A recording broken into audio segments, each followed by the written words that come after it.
Recording is on. Vamos a tratar de abordar todos los puntos, ¿ya? Les voy a pedir que tengan paciencia, porque sí es bastante amplio este tema, es muy bonito, porque habla de la personalidad, y es algo que todos tenemos, pues, ¿no? Entonces nos va a permitir acercarnos un poco a nuestra realidad, por un lado, y a conocer la realidad de otras personas también, ¿ya? Bien. Estamos entrando entonces en el tema número 3, o la unidad 3, como quieran llamarlo. Aquí vamos a tratar sobre la personalidad, ¿ya? Hemos hablado de la psicología, luego de las bases fisiológicas y sociales de la conducta, y ahora vamos a entrar netamente con la personalidad ya como producto de la interacción de la parte biológica y de la herencia del ambiente, ¿ya? Bueno, empezaremos entonces diciendo que la personalidad es una estructura psicobiológica social que todos los seres humanos tenemos. No existe una persona que no tenga personalidad. Esta personalidad es una característica del ser humano que lo hace único. Pueden haber rasgos similares entre uno, dos o más personas. Puede haber un factor común, pero que sea una personalidad idéntica a la otra, eso nunca va a suceder, ¿ya? Esto sale o resulta de la combinación de todo lo que son los factores hereditarios, es decir, de la herencia genética que tenemos del papá, de la mamá, así como también de los factores sociales. Ya lo decíamos ayer, los agentes de socialización, ¿verdad? La familia, la escuela y los medios de comunicación. Entonces, el producto de estos dos combinados hace que el ser humano vaya aprendiendo y vaya adoptando una forma de ser, una forma de pensar, una forma de proceder. A esto se le llama personalidad, ¿ya? Es psicológica, es biológica y también es social. ¿Me están escuchando? ¿Están ahí? ¿Me siguen? Sí. Sí. Lice no compartió todavía, ¿no? La pantalla. Sí, Lice. Sí, ya compartí. No veo nada, Lice. Sálganse y vuelvan a entrar. se ve. Igual ahí me pasaba. Sí, se ve la pantalla. Sí, estoy compartiendo. Desde el primer momento lo Yo sí compartí la veo. para que no tengan problemas, según yo. Bueno, entre los factores de la personalidad están separados, están segregados, ¿ya? El primer grupo de los factores de la personalidad, los micrófonos, por favor, si me ayudan. Gracias. Entre el primer grupo de los factores de la personalidad están los hereditarios.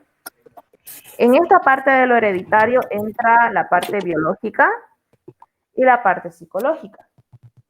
En la herencia biológica estamos hablando de los genes que son transmitidos a través de la sangre, a través de las células. ¿Alguien está con su micrófono? Por favor, ¿lo pueden apagar? La herencia biológica es la que se da a través de estos genes, les decía, ¿ya? Son características que provienen del papá y de la mamá, y también el papá y el mamá lo heredaron de sus antecesores, es decir, de los que resultan ser los abuelos del sujeto que estamos hablando. Entonces, hay un rasgo en común en todos los seres humanos que viene de cada linaje sanguíneo, es decir, de consanguinidad. Es decir, que somos producto de un metabolismo, de un proceso biológico de otras personas que estuvieron antes que nosotros. Nosotros lo heredamos también. Por ejemplo, la constitución orgánica, que algunas personas somos grandes, otros somos de talla pequeña, somos altos, otros somos bajitos, otros somos no sé, ¿no? Con la nariz fina, los otros somos la nariz ancha, entonces siempre hay un rasgo característico, ¿ya? Y en la parte del temperamento también. Por ejemplo, si yo tengo un papá que es callado, lo más probable es que uno de los hijos también tenga esa tendencia de ser callado, de ser retraído, ¿ya? Y la parte psicológica es la que recibe del medio ambiente. En esto está el tema de la inteligencia y los estados afectivos. ¿Por qué psicológico? Porque tiene que ver mucho con la conducta. Todo lo que un niño o la información que un niño recibe desde que nace, mientras se va desarrollando, lo recibe, ya les decía ayer, ¿no? Un niño no puede filtrar la información, no discrimina si es bueno o malo, simplemente lo recibe y lo aprende. Entonces es importante el tipo de acción que hay en el medio social y cultural. De acuerdo a la inteligencia, sabemos que la inteligencia es esa capacidad para resolver problemas, ¿verdad? Entonces, si nosotros estamos ante muchas situaciones a diario y eso el niño o la niña lo ve desde pequeño, entonces también se va a volver una persona intrépida, capaz de resolver problemas, ¿verdad? Y eso también se puede heredar, se induce a que se herede esa característica. Y acerca de los estados afectivos, esta es la parte de los sentimientos y las emociones, ¿no? Les decía anteriormente, si tenemos una mamá que llora todo el tiempo o un padre que grita todo el tiempo, entonces los hijos también lo copian, ¿verdad? Lo heredamos. Otro grupo de factores que también se heredan son los factores de la personalidad propiamente dicho. En esta parte estamos hablando de los factores mixtos, perdón. Los factores mixtos, estos ya resultan de la interacción, o sea, son combinados. En esta parte tenemos el carácter. Unos dirán, ¿qué es la personalidad y qué es el carácter? Tal vez alguien me pueda dar esa respuesta a lo que entiende. ¿Qué es la personalidad y qué es el carácter? A ver. Son dos cosas diferentes. Parecen iguales, pero son diferentes. El carácter es que cada ser humano tiene diferente carácter, no todos pensamos lo mismo que otras personas. Entonces, ¿para usted el carácter es un pensamiento?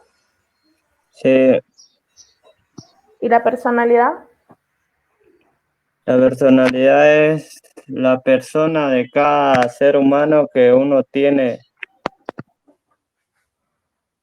Ya. ¿Alguien más por ahí nos quiere aportar? El carácter puede ser el tipo de reacción de una persona a su medio entorno, por ejemplo, el cómo controla su temperamento, su emoción. Claro, pues como el cómo controla sus temperamentos, sus emociones. Ya. Está muy bonito lo que me dice, sin embargo, le agregó un desafío más a la pregunta. Temperamento, carácter y personalidad, le cuento que son tres cosas diferentes. ¿Ya? Bien. Para tener una aproximación, el carácter, bueno, vamos por orden cronológico. Lo primero que viene al mundo de la mano de nosotros es el temperamento. Nacemos con un temperamento, que no es nada más y ni nada menos que las ganas que nosotros le ponemos a la vida. La forma en que reaccionamos sin medir consecuencias. Esa es la forma de un estado de ánimo, o si quiere un estado de humor. Una disposición a reaccionar. Unos reaccionan bien, otros reaccionan mal, otros demasiado mal, otros no les interesa, ¿no? Ese es el temperamento. En la imagen tenemos un señor que está ahí reventando de rabia, ¿no? Esto probablemente puede ser una ira, y hay personas que todo el tiempo tienen ira, o sea, son personas agresivas. Entonces, en la medida que el ser humano nace y luego se desarrolla a medida del medio ambiente que le influye, esto puede acrecentar o puede disminuir. En el caso de haber nacido dentro de una familia que todos hablan fuerte, que todos gritan, que todos ríen fuerte, lo más probable es que el temperamento más bien se convierta en algo más sólido y defina el carácter. El carácter viene a ser un peldaño más arriba del temperamento. Esto quiere decir que gracias al temperamento nosotros formamos el carácter. El carácter define a una persona. El carácter es esa forma que tenemos de reaccionar, pero ya controlando el temperamento. Y sí se lo puede cambiar el carácter. Lo que no podemos cambiar es el temperamento. Y más adelante, la personalidad engloba al carácter y al temperamento.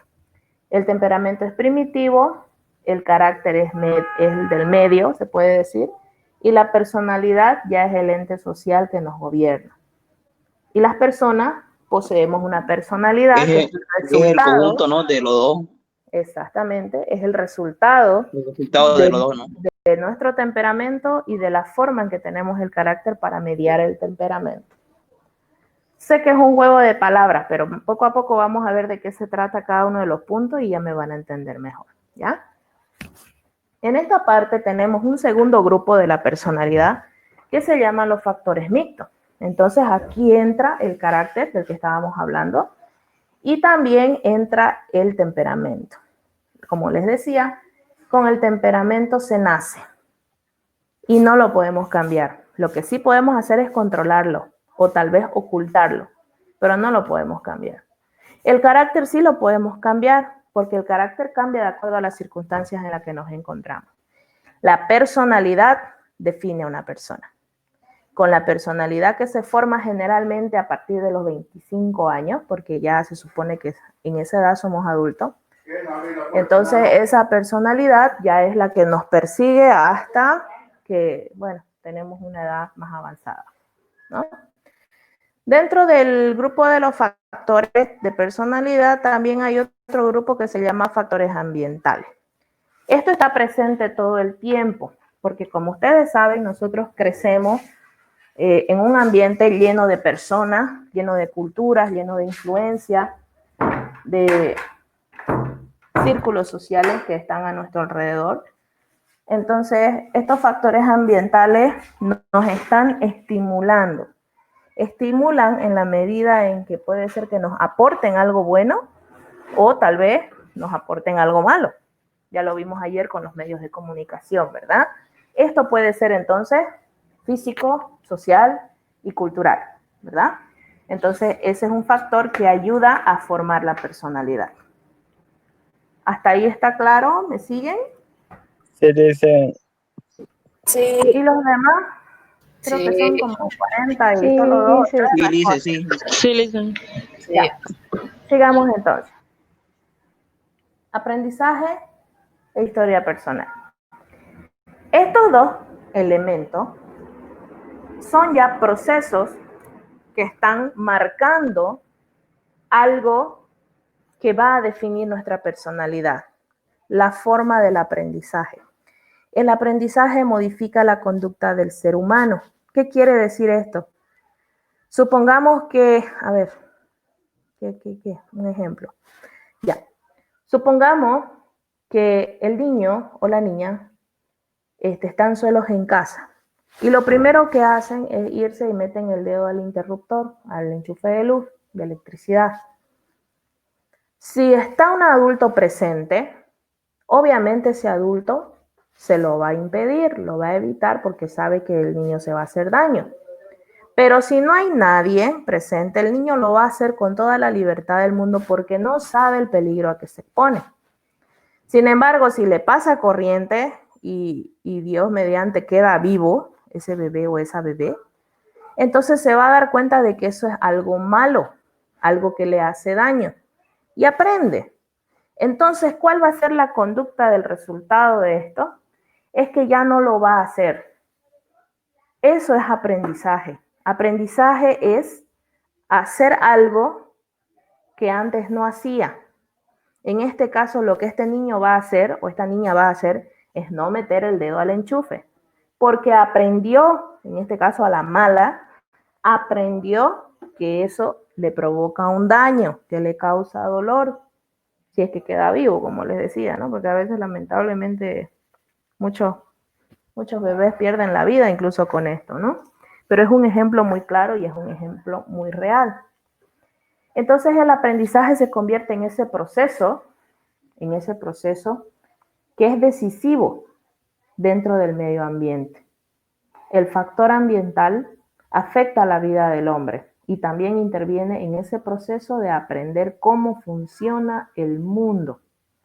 Este aprendizaje, a medida que uno va creciendo, se modifica y se enriquece, o sea, se hace más complejo, se hace más sofisticado a medida que el ser humano va creciendo. Por ejemplo, el clásico ejemplo es cuando estamos en colegio, en básico o en primaria, que ahora le llaman primaria, antes era básico en mis tiempos. Lo primero, ¿no? Psicomotricidad, las vocales, los números, etcétera, etcétera. Pero ya llegamos a la promoción y estamos haciendo problemas algebraicos, trigonometría, estamos haciendo logaritmos, ¿no? Y no está mal. Bien, pero Estamos haciendo álgebra. ¿Perdón? Estamos haciendo álgebra. Sí, y también hacen integrales, hacen ya cálculo, y bueno, sin embargo, ustedes dirán que tiene que ver esto. Para resolver estos problemas, lo primero que tuvieron que aprender son los números. Si ustedes no supieran los números, no podrían resolver un problema de cálculo. A esto se refiere con que el aprendizaje se hace más complejo y se hace más enriquecido. Ya no van a necesitar ustedes aprender los números para resolver un problema de matemática o de cálculo. Y si van a la universidad y les toca macroeconomía, digamos, en una materia, no necesitan volver atrás y repasar álgebra porque se supone que ya lo saben. Entonces, automáticamente van a resolver los problemas de macroeconomía, ¿no? A eso se refiere con que el aprendizaje crece y se enriquece. Ya no va de lo simple, sino se presenta con cosas complejas, ¿verdad? Que requiere de esos aprendizajes básicos que nosotros ya poseemos, porque ya lo hemos aprendido en un momento de nuestra vida. Y la historia personal también es otro factor que determina la historia de la personalidad. Perdón, la historia personal determina la personalidad. ¿En qué sentido? Somos seres nosotros que traemos una historia. Traemos una historia de familia, traemos una historia social. En el transcurso de la vida, estas experiencias de historia de vida nos condicionan, nos transforman. Lamentablemente, y digo lamentable, la infancia de los niños de ahora está muy atropellada por fenómenos no propios para su edad. El niño o la niña de estos tiempos no sabe lidiar con información que es ajena a su entendimiento y lo asimila. Y es triste porque hay muchas cosas que los niños no entienden, pero esas cosas están ahí. Y es lamentable porque aunque no lo quieran reconocer, estos niños ya están expuestos a que les sucedan ciertas cosas por la información que reciben obviamente de manera tal vez directa o de manera tal vez indirecta. Entonces, esta historia personal condiciona. Supongamos el caso siguiente. Existe una familia, perdón, en una familia de 4 miembros, el hijo mayor, que no es mayor ni siquiera de edad, supongamos unos 10 años, el hijo mayor ve cómo el papá golpea a la mamá. Lo ve, el hijo mayor. Pero resulta que este niño primero adopta una posición de sufrimiento, de tristeza, de humillación, de víctima, como la mamá. Algunas mujeres no se animan a denunciar al agresor porque es el padre de sus hijos, porque los mantiene, X y Z, ¿no? Entonces, no se sabe el daño que se está ocasionando. Entonces, este niño o niña de 10 años, que es mayor, está creciendo con un patrón de conducta que es nocivo, obviamente, porque hace daño, que es nocivo desde cualquier óptica en que se lo mire, porque el maltrato o golpear a una mujer es un delito. Pero resulta que este niño ha crecido con eso, está creciendo, lo está viendo, y esto se convierte en algo normal, lo cual automáticamente hace que sea una conducta alterada. Porque lo normal sería un trato adecuado, con armonía, con respeto. Y este niño considera que eso es normal. Van pasando los años y viene la otra niña en camino, ¿no? Una bebé, pequeña, menor. Entonces este niño se dará cuenta de que es normal golpear a una mujer, de que es normal gritarle y de que nadie va a hacer nada al respecto. Entonces sucede lo mismo con la niña. Y en vez de criar hijos o hijas que mañana van a ser ciudadanos, portadores de libertad, de opiniones buenas, de criterio formado, están formando víctimas de un carácter que nunca se supo controlar, de un temperamento que fue bastante dañino. Y en vez de crear personas que van a ser capaces de, vamos a formar ciudadanos temerosos de. Y ahí va a quedar. ¿Qué sucede con estas personas que tienen trauma? Vienen los vicios, ¿no? Se canaliza a través de las adicciones. Entonces la historia personal sí determina la personalidad. Algunos dirán, bueno, yo tuve la suerte de que al vivir dentro de una familia así, mi madre decidió denunciar y bueno, ahí terminó la violencia, todo, y ahora mi hijo puede crecer libre. Pero otros no, esperan a que el hijo, no, que sea más grande, no, que sea más grande, y se pasan la vida y ese niño ya se grabó, se programó en la cabeza de que el maltrato es correcto, de que es normal. Y cuando a ese niño o esa niña le toque formar un hogar, se va a dejar maltratar si es mujer, porque eso le enseñó su madre al dejarse maltratar, o va a ser maltratador porque eso es lo que vio, ¿no? Sí, dice, pero hay niños que son bien apegados a la madre, por ejemplo. Y cuando, por ejemplo, he visto casos que cuando el padre le pega a su mujer, ¿no? A la mamá, a veces el niño reacciona distinto, o sea, reacciona como querer defenderlo, entonces como querer, o sea, Claro. meterse ahí. Claro, ahí he visto también esos casos también, y entonces cuando ya está sola la mamá, el niño va como que la abraza, le da cariño, ¿me entiendes? ¿Y en Y qué la se ve convierte? llorando. ¿Y en qué se convierte este niño cuando reacciona de la misma manera en que el padre es agresor verbal, psicológico de la madre? ¿En qué se convierte ese niño? En un futuro agresor, ¿no ves? Porque eso se programó desde pequeño, porque vio cómo el padre maltrataba a la madre y la madre no hacía nada. Y la madre se convierte en cómplice por permitir que ese niño crezca con ese modelo de conducta y hacer que ese niño más adelante se convierta en un futuro agresor, golpeador o maltratador. Por ejemplo, Lice, por ejemplo, bueno, antes, porque ya se mudaron, tenía uno vecino, ¿no?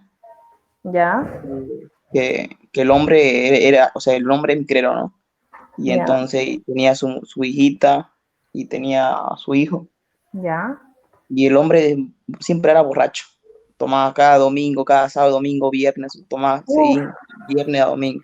ya Y empezaron mal ya entonces, entonces. y escuchábamos gritos aquí, todingo, ¿no? Ahí en todingo los vecinos escuchaban. Ya era costumbre, ya era normal eso, porque el hombre siempre le pegaba a la mujer y todo eso. Hasta los vecinos se acostumbraron a esa conducta, ¿no? Mire usted. ¿Y? Y entonces,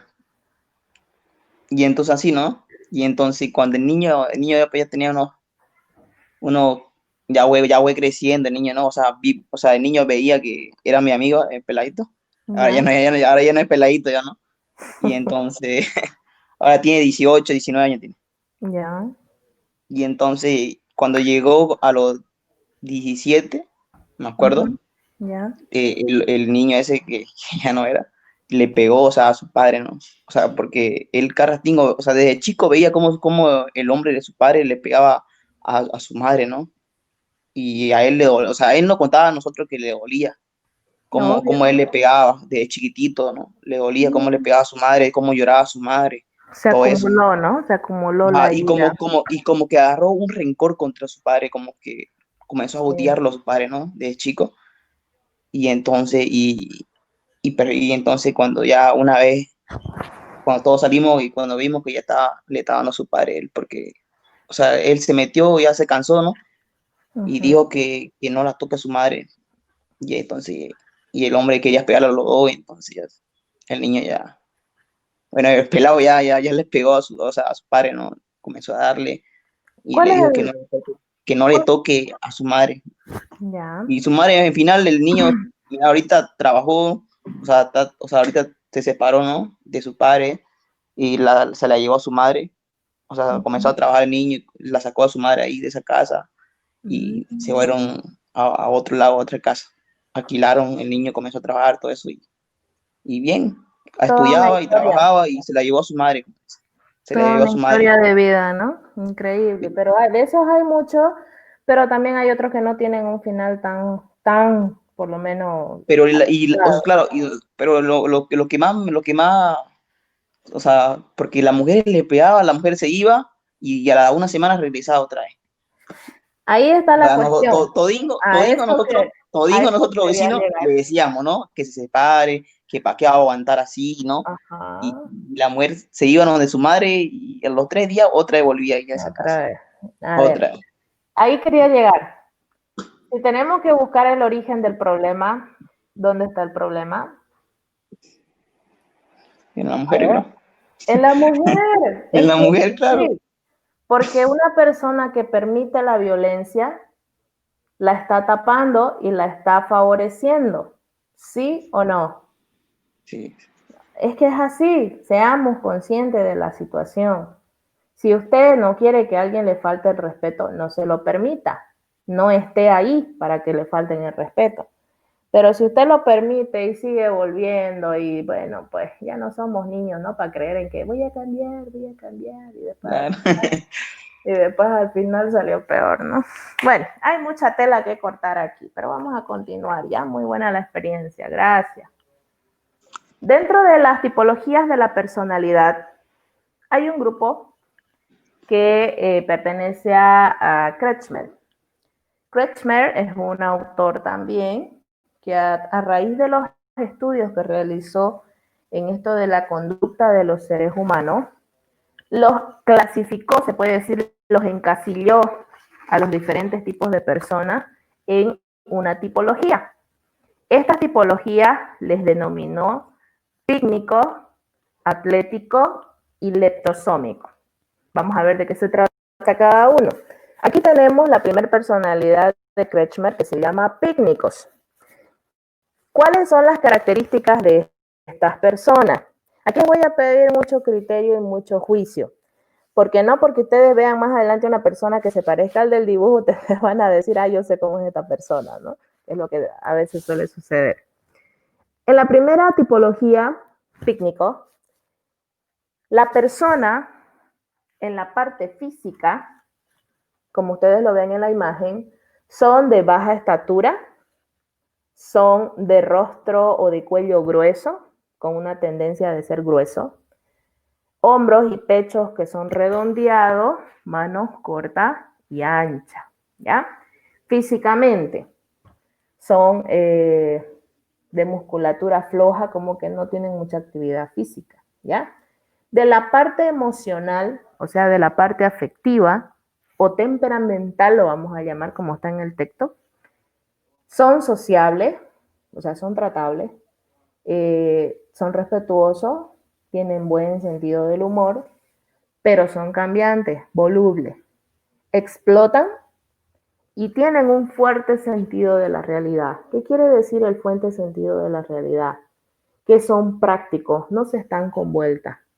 Entre blanco y negro, si negro me va a generar, negro será. No sé si me dejo entender, ¿no? No se están La con clase de vueltas. persona, ¿cómo se dice? Se llama pícnicos. Pícnicos. Esa es la tipología que plantea la primera tipología de Kretschmer.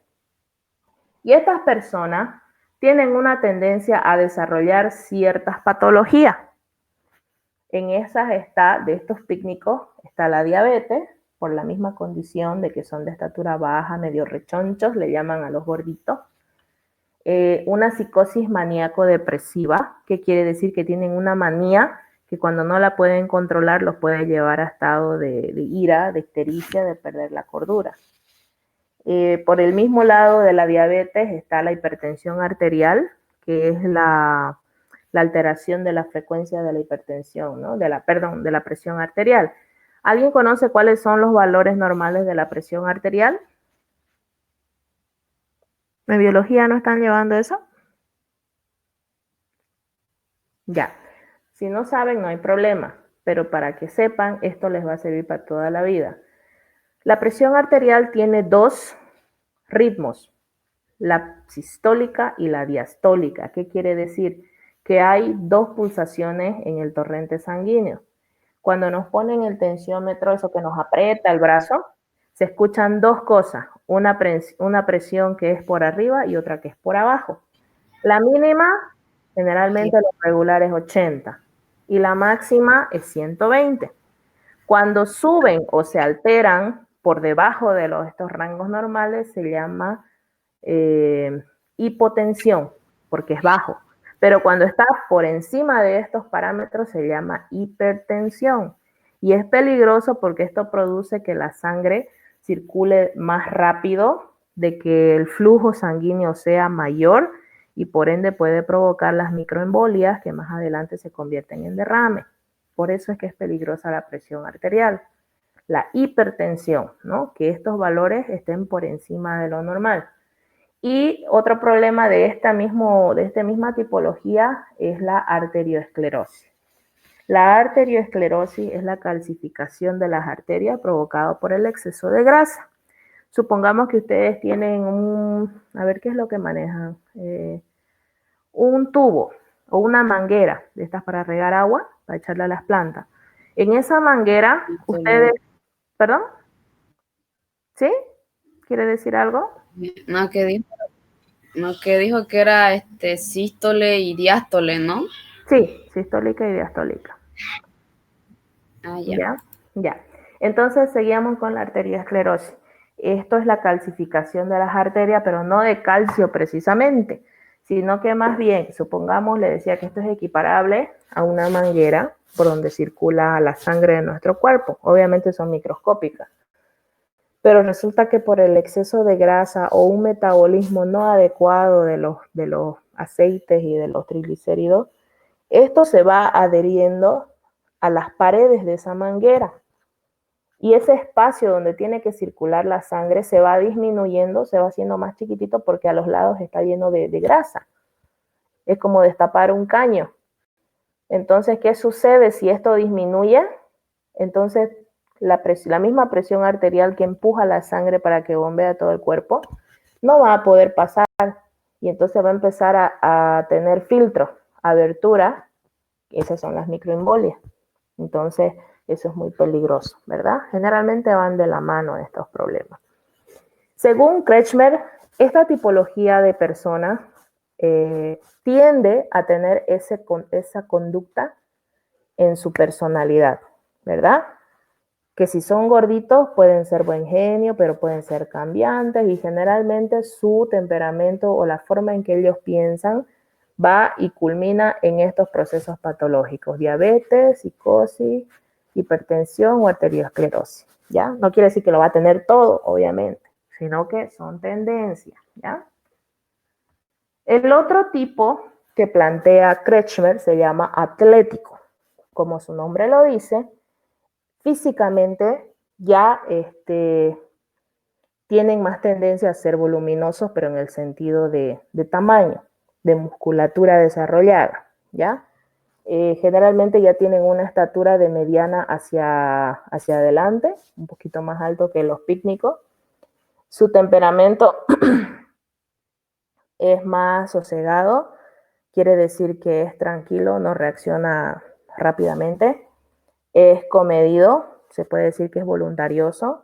Puede ser torpe o tosco, que eso no quiere decir que sea una mala persona, sino que a veces ser torpe y tosco es porque no tiene mucha sensibilidad o no tiene mucho tacto para tratar a las personas, ¿ya?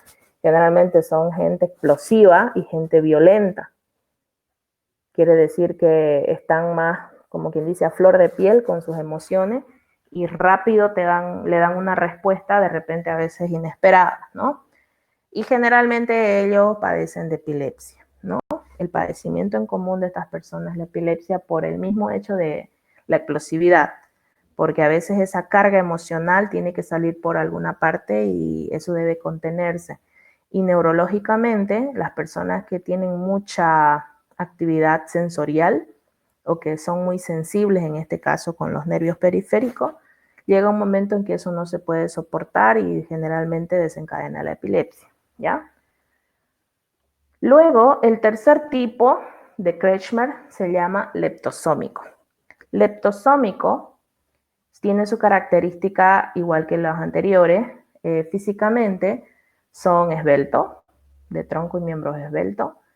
son de musculatura débil, se puede decir que son flacuchentos, en otras palabras, ¿no?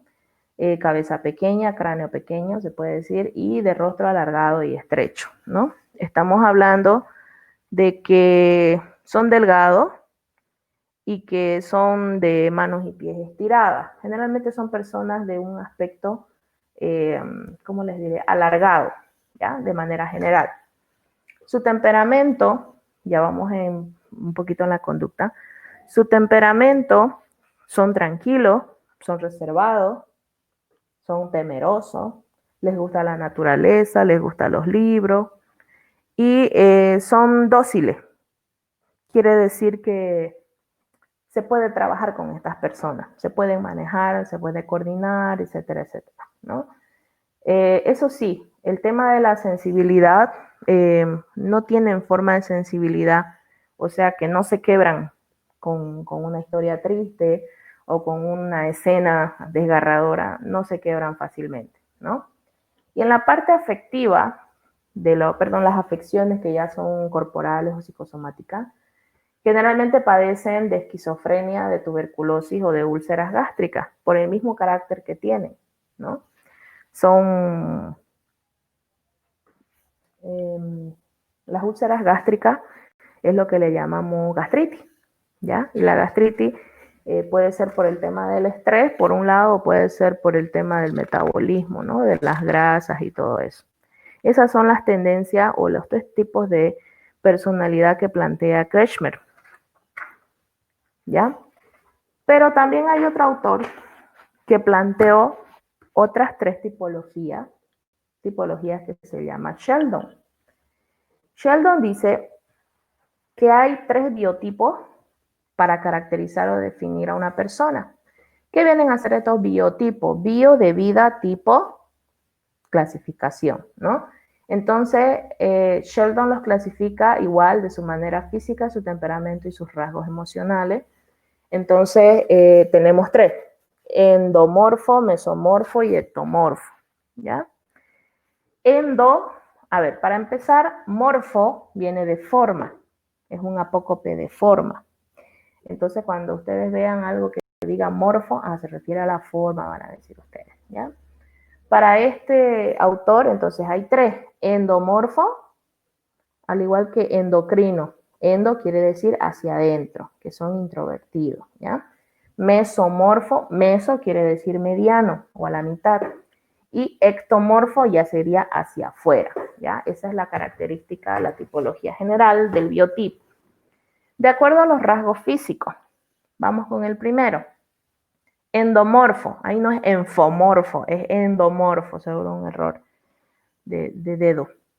¿Ya? La tendencia físicamente es la gordura. Se parece a la tipología pícnico de Kretschmer, ¿verdad? El primero que vimos. La tendencia es la gordura, la forma redondeada, se refiere de manera general al cuerpo de esta persona, ¿no? Las vísceras digestivas pesadas y desarrolladas, quiere decir que generalmente pueden ser personas que coman bastante y que requieran de gran aporte energético para su actividad. Entonces, el temperamento de estas personas es diserotónico, que quiere decir que se mueven por medio de su necesidad de alimentarse, de su necesidad primaria.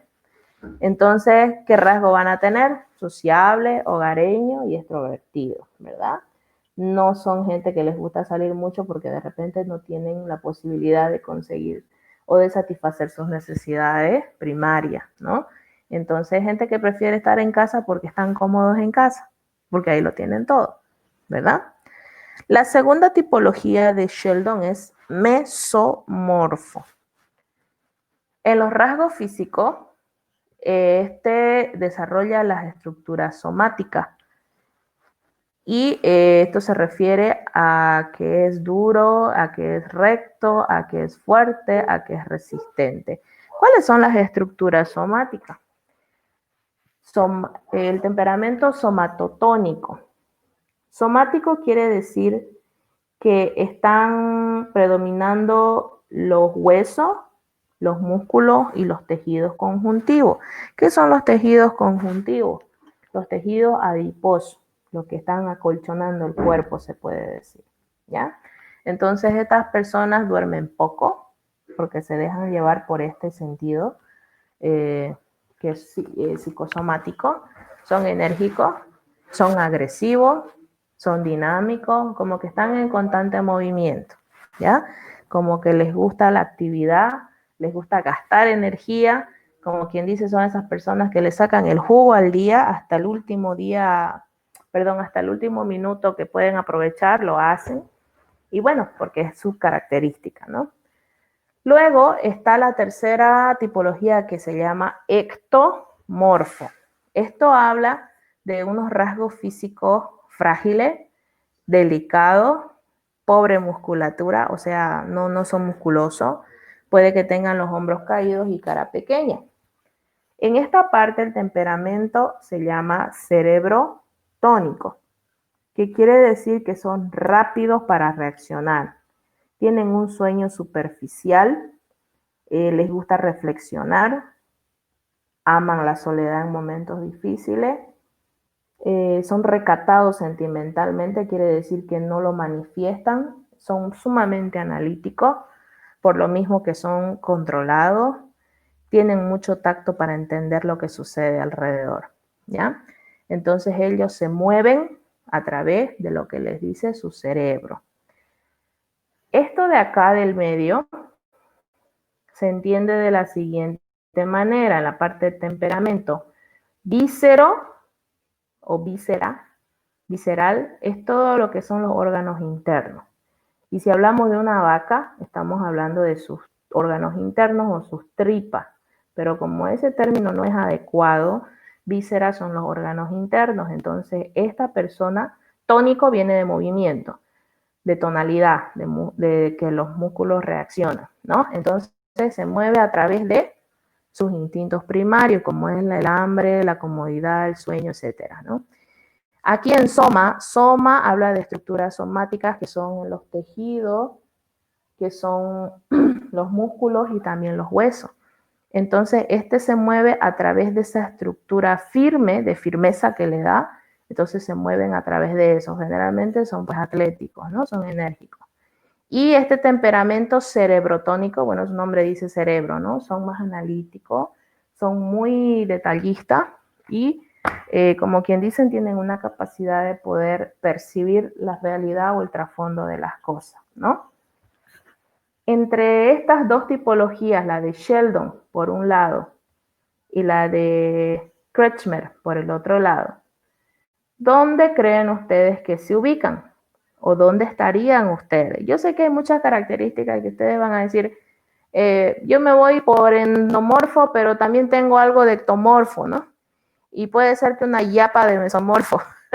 Puede ser, sino que hablamos de rasgos predominantes. Si más predomina, si aquí tienen 10 rasgos aquí, y aquí tienen 2, entonces automáticamente su característica está aquí, ¿ya? Según este autor, los mesomorfos y los ectomorfos son generalmente los que tienen la tendencia a ser delincuentes o que son criminales, ¿verdad? Los endomorfos casi no. ¿Por qué? Bueno, sus características tienen, ¿no? Pero generalmente estos en mayor medida y luego los ectomorfos en menor medida son las personas que son criminales. Según este autor, ojo, según el autor, no es que yo lo afirme, ¿no? Bueno, ¿qué me dicen al respecto? ¿Está clara la información? ¿Necesitan aclarar algo? ¿Preguntas? ¿Dudas? Hola. Está todo claro, le dicen. Ya, ¿y los demás? Interesante. Es muy interesante la psicología, es muy bonito. Y les cuento que lo bonito de la psicología y para aprender estas situaciones, no solamente es para estudiando una carrera, sino que también lo pueden obtener de investigaciones de libros. Hay muchos libros que les hablan de esto y ustedes pueden adquirirlo. Pueden entrarse a páginas, a blogs, pueden ver, bueno, generalmente los videos tutoriales no son muy recomendados porque informan de forma general. Pero si ustedes quieren algo más profundo, pueden consultar libros. Creo que el libro es la mejor fuente que puede haber en esto de psicología. ¿Ya?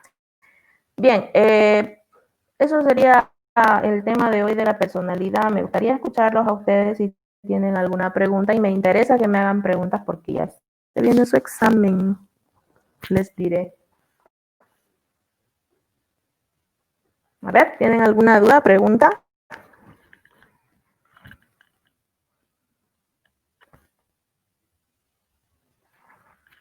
Caramba, ¿será posible que nadie me va a preguntar nada?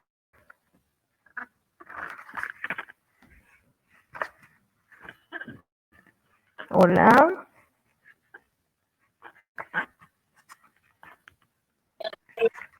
Bien. ¿Perdón? Hola. Se centra más en lo físico y la tipología de Kessler se centraliza más en lo que es ¿cómo se dice? La personalidad o el temperamento. Ambos autores plantean una parte física y una parte emocional. Ambos autores. Incluso Kretschmer, que es el primero, hace una tendencia acerca de los padecimientos de cada tipo de personalidad. Hace una tendencia. No le está diciendo que eso es determinante, pero sino que son los modelos que están generalmente agrupando a la mayor parte de la población que cuenta con esos rasgos. Ustedes dirán, mi padre es alto y atlético, pero yo no. Entonces no van a echarle la culpa pues a la madre, ¿no? Por ser más bajita, sino que esto de la personalidad se define en la medida que se va formando.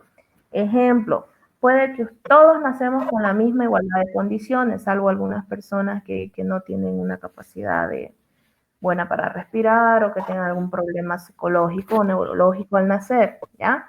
Pero además de eso, todos tenemos las mismas características o oportunidades para poder mejorar nuestra condición. Pero si nosotros nos inclinamos, nuestro medio ambiente, nuestra historia de vida nos dice que no hay que salir mucho de casa, o que tenemos miedo de que preferimos estar en casa a ir a una fiesta, a compartir, o que queremos leer un libro en vez de ir a jugar pelota a las 2 de la tarde donde el sol es de lo peor, entonces nosotros decidimos en qué personalidad nos estamos formando. Si en un momento de su vida usted decide cambiar su estilo de vida, se puede, lo puede favorecer. Con seguridad que eso se va a orientar a otro tipo de personalidad siempre y cuando la persona sea constante. No es que un día digo, ya, yo voy a hacer ejercicio, tengo que ser más animado, más extrovertido, voy a cantar, voy a ser más sociable, etcétera, etcétera. Una semana y después se cansó y después vuelve a lo mismo. Entonces, no, pues no va a resultar por ningún lado. Se supone que la constancia hace el hábito y el hábito define una forma de vida. Entonces, ya cada uno de ustedes va a hacer su análisis interno, su análisis personal, para determinar dentro de qué situación se encuentra, ¿no? Dentro de qué personalidad. Y de ahí ya verá hacia dónde está orientada su vida y qué cosas usted puede cambiar. Aquí no dice que usted va a morir de eso, ¿no? No le está diciendo eso, sino que está caracterizando. La caracterización es como sacar una foto así al instante y le está mostrando eso. No le está diciendo usted se va a morir por esto y por esto, no. ¿Verdad? Al final de cuentas, hemos dicho siempre que el aprendizaje se modifica y las decisiones van cambiando a la medida que nosotros vamos desarrollando, ¿no? Y vamos teniendo otros roles con otras personas, ¿ya? ¿Alguien más quisiera aportar algo?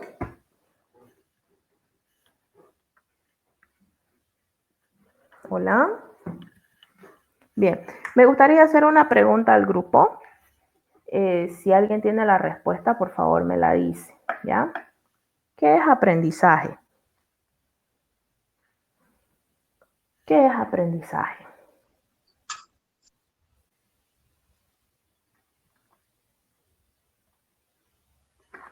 ¿Qué es aprendizaje?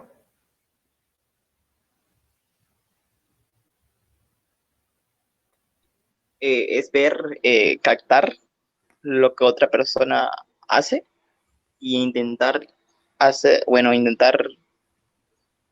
mm, copiar, se puede decir, aprendizaje, La adquisición adquirir, sí, adquirir, exactamente. Ya, gracias. adquisición del conocimiento de algo, del estudio, por medio del estudio, perdón. ¿Será que solamente podemos adquirir conocimiento estudiando algo? No. No dice. No. Siempre piensen en los niños cuando a ustedes se les presente. Es que esto es una pregunta clave. Aprendizaje. Aquí tiene que estar bien claro. No solamente se aprende leyendo un libro o estudiando, sino que se aprende a través de la experiencia también.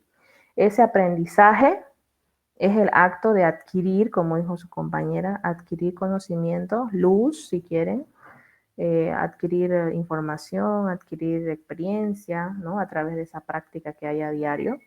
Y sobre todo el aprendizaje es un cambio de conducta.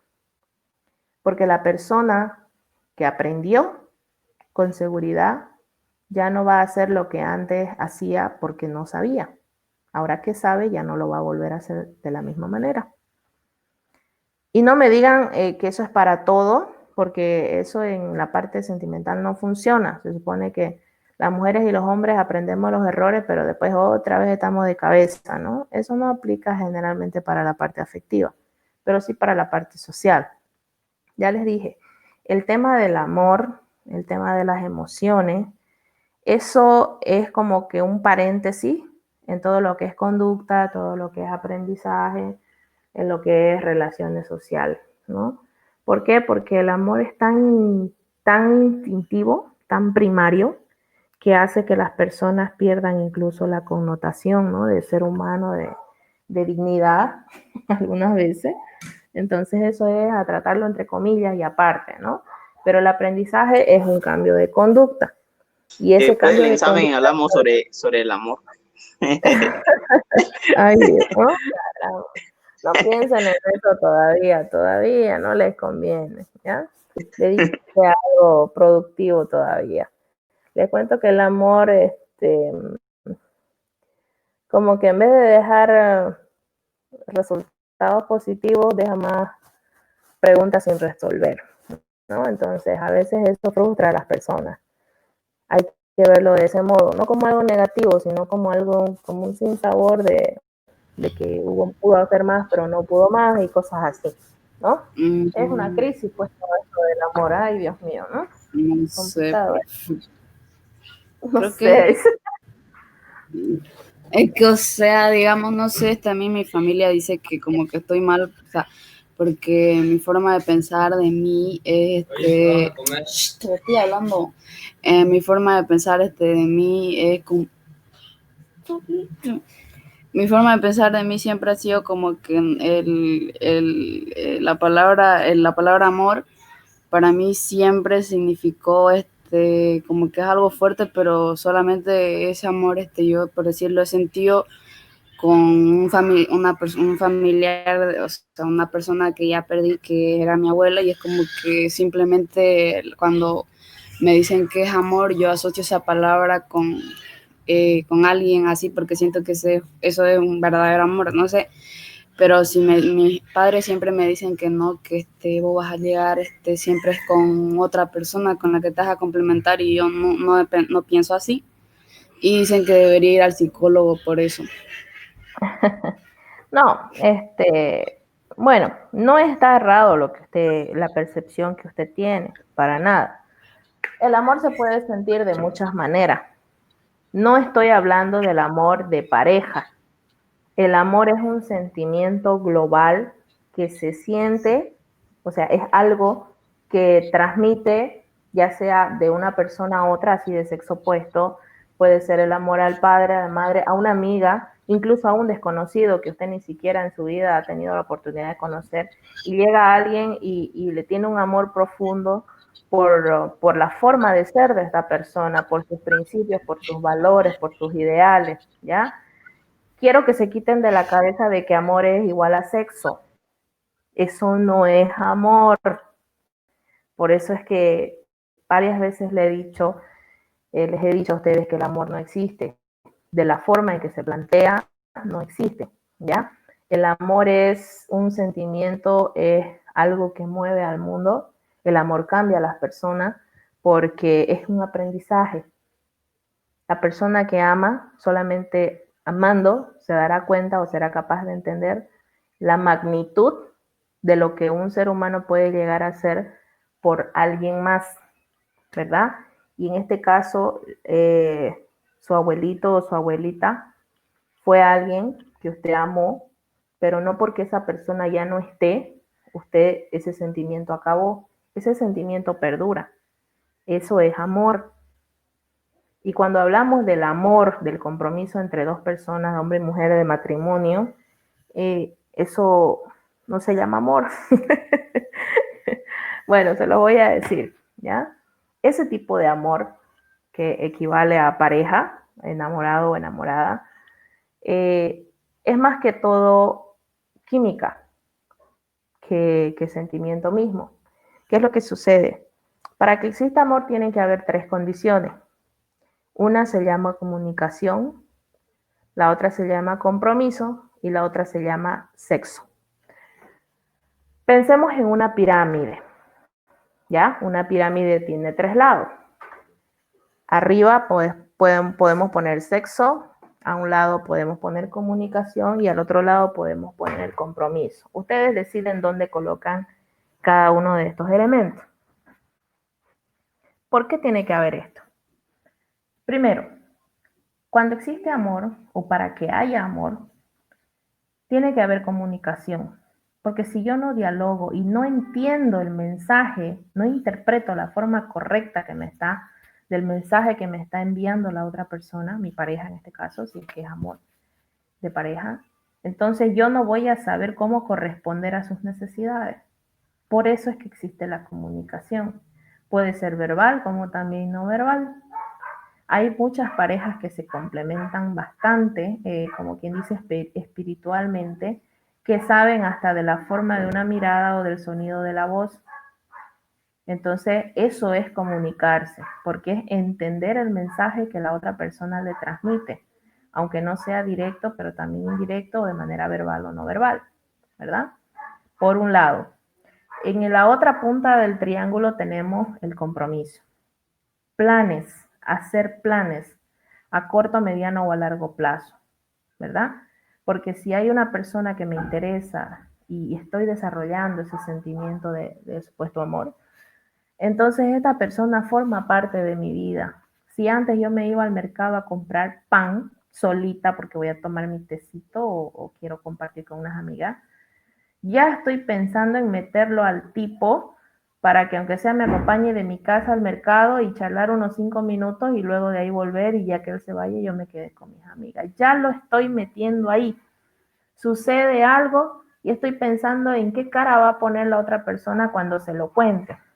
Me pasa algo malo, estoy pensando en esa persona para ver qué consejo me da o cómo me ayuda a resolver este problema, porque es en la única persona que pienso. Entonces, esta otra persona se convierte en parte de mis planes, ¿verdad? Ojo, no me está arrebatando los planes. Arrebatar los planes sería que si yo tengo un viaje y porque el tipo o la tipa no tiene tiempo para ir conmigo, yo dejo de hacer el viaje. No, eso no. Estoy hablando de que forma parte de que algo iba a hacer sola y ahora lo hago en compañía de. Eso es compromiso. Y la otra parte es el sexo. Y aquí hay mucha revelación de por qué muchas amistades definen si son pareja o se quedan como amigos, en la friend zone, como dicen ahora. Si existe sexo entre dos personas, con seguridad que no hay amistad. Le duela a quien le duela. Lo siento si tenían esperanza. Si entre dos amigos hay sexo, ya no hay amistad. Es muy difícil que exista eso. Una pareja de matrimonio o de ex enamorado que tuvo sexo tampoco pueden tener una amistad pura. La amistad pura existe siempre y cuando hay un margen de respeto en la intimidad. Pero si ese amigo o esa amiga conocen, han traspasado esa barrera, entonces eso ya no es amistad, ¿no? Tampoco es amor, sino que es una confusión ya, ¿no? Entonces el sexo tiene que existir al igual que la comunicación y al igual que el compromiso, porque la persona que yo amo tiene que conocerme, cómo es mi organismo, cómo me gusta, qué no me gusta, si lo disfruto, no lo disfruto, si tengo ciertas tendencias a hacer algunas cosas, a conocer o de repente a eliminar ciertos mitos que yo tenía sobre algo, ¿no? Acostarse con uno y con otro, obviamente que no termine en nada bueno. Muchos dicen, no, se quiere experiencia, que no sé qué. Pero bueno, uno lo hace, tiene relaciones con la persona que ama, con seguridad que va a sentir la diferencia. Porque el estar con la persona que ama es como comer un